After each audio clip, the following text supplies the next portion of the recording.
Hi there. I'm Janet, a French teacher, and I absolutely love my job. But lately, my life has felt more dramatic than a Moliere play. It all began when my brother, Peter, announced he was opening a French-inspired bistro. I was thrilled for him.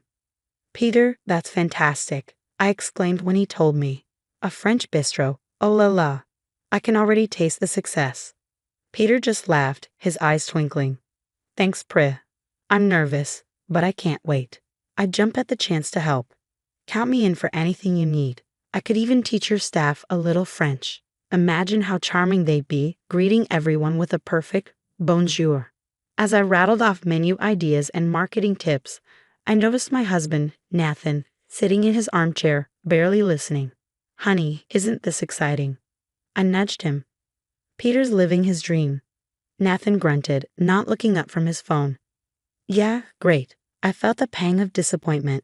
Nathan's real estate career had been struggling lately, and his mood had darkened as a result. Still, I pressed on. "You know the area better than anyone," I suggested gently. "Maybe you could help Peter find some local suppliers." He shrugged, muttering something about being too busy. I sighed but decided not to push further. In the following weeks, I was completely absorbed in helping Peter, spending hours perfecting the menu, right down to the last accent. Peter's pronunciation was improving, and as he read the dishes aloud, coq au vin, ratatouille, tarte tatin, I clapped. "Your customers will feel like they've been transported to Paris." Peter beamed, pulling me into a hug. "I couldn't do this without you, sis." But as Peter's opening day drew closer, Nathan became increasingly withdrawn. He came home late, barely spoke during dinner, and snapped over small things. One night, I decided to confront him. "Nathan, what's going on? You've been so distant." He slammed his fork down. "Nothing's going on. I'm fine." "Is it about Peter's restaurant?" I asked softly. "You know your work is just as important." "Oh, spare me the pep talk," he scoffed. "Not everyone can be an overnight success like your precious brother." His words stung, but I held back. "Honey, Peter's worked hard to get here, just like you have. Remember that big sale you made last month? You're incredible at what you do." Nathan's expression softened, but a storm still brewed behind his eyes. Little did I know it was about to become a full-blown hurricane. 2 days before the opening, I was in the kitchen, putting the finishing touches on a congratulatory card when Nathan stormed in. "Janet, we need to talk," he said, his voice unnervingly calm. I looked up, forcing a smile. "Sure, honey, what's up?" "We're not going to Peter's restaurant opening." I blinked, sure I'd misheard him. "What? Why not?" "We have a prior engagement," he replied flatly. "A prior engagement?" I searched my memory. "Nathan, we've known about Peter's opening for months. My college buddy's in town. We're having dinner with him and his wife." Something felt off. "You never mentioned this before." "Well, I'm mentioning it now. We're not going. End of discussion." I stood, my temper rising. "No, Nathan, not end of discussion. What's really going on here?" His facade cracked. "What's going on is your brother's stupid restaurant is all you talk about. It's Peter this, Peter that. When was the last time you showed any interest in my career?" "That's not fair," I protested. "I always support you." "Support?" He laughed bitterly. "While I'm busting my ass trying to sell houses in this market, you're playing chef with your golden boy brother."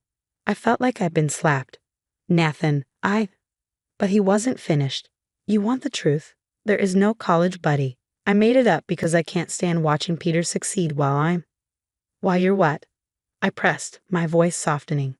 "While I'm a failure," he shouted, eyes glistening with unshed tears. Silence filled the kitchen, broken only by the ticking clock. I reached for him, but he jerked away. "You're not a failure," I said quietly. "Nathan, please, let's talk." He shook his head, his expression hardening. "I'm done talking. Here's the deal, Janet. Either you skip Peter's opening and stay with me, or—" My heart pounded. "Or what?" "Or our marriage is over." The words hung in the air like a guillotine blade. I felt dizzy, my stomach churning. "You can't be serious."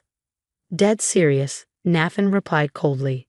"It's time you chose, Janet, your brother or your husband." And with that, he stormed out, leaving me standing alone in the kitchen, my world suddenly too big and too empty. I sank into a chair, my mind spinning. How had things come to this? I needed to talk to someone who could offer an outside perspective, so I grabbed my phone and called my best friend from college, Olivia. Liv, can you meet me at Joe's Diner in 20 minutes? It's an emergency. Half an hour later, I was pouring my heart out to Olivia over lukewarm coffee and an untouched slice of apple pie. And now he's given me this ultimatum. I finished, wiping away a stray tear. What am I supposed to do? Olivia reached across the table and squeezed my hand. Oh, honey, I'm so sorry you're going through this. But can I be brutally honest with you? I nodded, bracing myself. Nathan's behavior is toxic. He's manipulating you, trying to isolate you from your family. That's not love, Janet. That's control. Her words hit me like a ton of bricks. Deep down, I knew she was right, but hearing it said aloud made it real. But our marriage, I whispered. Olivia shook her head firmly. A healthy marriage doesn't come with ultimatums, Janet. You need to go to that opening, support your brother, and stand up for yourself. As I left the diner, Olivia's words echoed in my mind. I knew what I had to do, though the thought of confronting Nathan filled me with dread. Still, for the first time in weeks, I felt a spark of strength. Whatever happened next, I wouldn't let anyone dim my light, not even my husband. Back at home, I stood in front of the mirror, smoothing down my dress. My stomach fluttered with nerves, but I squared my shoulders. I was going to Peter's opening, come hell or high water. Nathan, I called, my voice steadier than I felt. I'm leaving for the restaurant. A silence followed, broken only by heavy footsteps.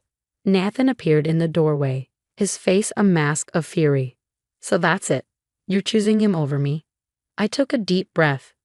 I'm choosing to support my brother on one of the biggest nights of his life. That doesn't mean I'm not choosing you too. Nathan scoffed. Save it, Janet. You've made your choice. He grabbed his keys and stormed out, slamming the door behind him. I flinched, but I steadied myself. There was no turning back now. At the restaurant, the atmosphere was electric. Peter's dream had come to life in rich shades of deep blue and warm gold. I forced a smile, determined not to let my personal drama cast a shadow over his moment. Janet, Peter called, waving me over. You made it. I hugged him tightly. Wouldn't miss it for the world, little brother. As I mingled with the guests, I noticed Peter's business partner, Ethan, acting strangely. His eyes darted around, and he kept checking his phone. Curiosity piqued, I moved a bit closer to where he stood near the kitchen. Transfer the funds tonight, I overheard him whisper harshly into his phone. Before that idiot Peter realizes what's happening. My blood ran cold. Embezzlement on opening night? I had to warn Peter, but I couldn't cause a scene. Not yet. For the rest of the evening, I kept a smile plastered on my face, laughing with guests and praising the food, though inside I was a mess of worry. My mind raced between Peter's business, Nathan's ultimatum, and the state of my marriage. Peter caught my eye from across the room, his brow furrowed in concern. He walked over and placed a hand on my arm. Hey, you okay? You seem, I don't know, distracted. I forced a bright smile. Me? I'm fine, just taking it all in. This place is amazing, Peter. I'm so proud of you. He didn't look entirely convinced, but he nodded. Thanks, sis. I couldn't have done it without you. Guilt gnawed at me. I was just about to tell him everything about Ethan when the restaurant doors suddenly burst open. Where is she? A familiar slurred voice bellowed. Where's my wife? My heart sank as Nathan stumbled in, clearly drunk, his tie askew and his eyes wild. Janet, he shouted, spotting me. There you are, you traitor. Gasps and murmurs rippled through the crowd as I felt my face flush with humiliation. Nathan, I hissed, rushing over to him. What are you doing? You're drunk. He laughed bitterly. Oh, now you care. Didn't seem like you cared much when you abandoned me for this fancy bistro. Peter appeared at my side, his expression thunderous. That's enough, Nathan. You need to leave. Now. Nathan sneered. Or what, pretty boy? You gonna make me? Before I could blink, Peter had Nathan by the arm, steering him forcefully toward the exit. Get your hands off me, Nathan yelled, struggling against Peter. As Peter called over his shoulder, I've got this, stay here. I stood frozen, watching in mortification as he practically dragged Nathan out of the restaurant. The silence that followed was suffocating. Moments later, Ethan sidled up beside me, a look of fox concern on his face.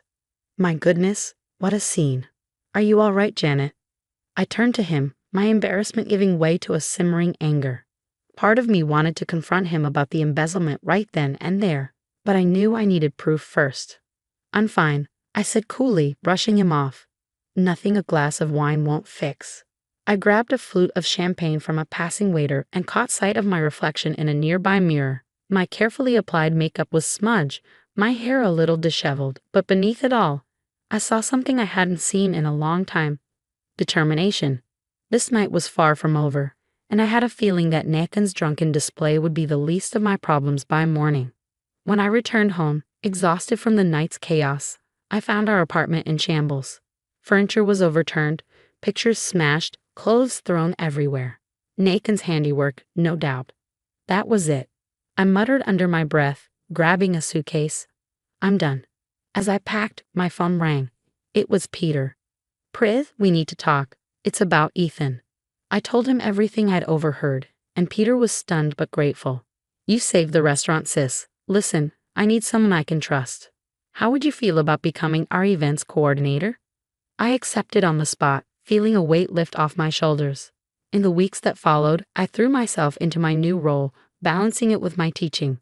Then came news that Nathan's real estate license had been suspended for unethical practices.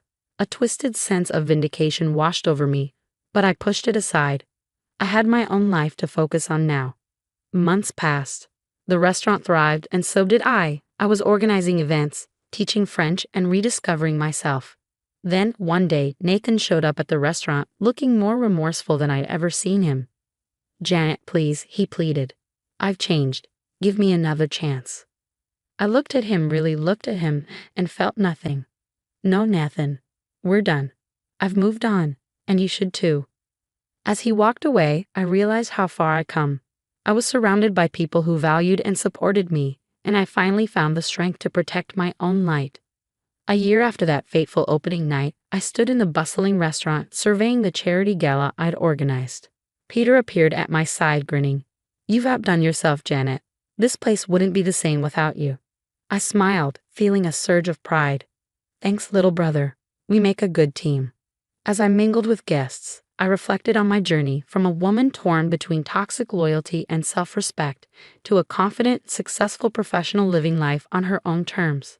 The road hadn't been easy, but standing there in the warmth of the restaurant, surrounded by good people, I knew one thing for certain. I wouldn't change a single step of the path that led me here. The story has come to an end, but now I have a question for you. If you were in Janet's shoes, would you have given Nathan a second chance after his outbursts at the restaurant opening? Or do you believe that some betrayals are too deep to forgive, even in a marriage? Share your thoughts in the comments below.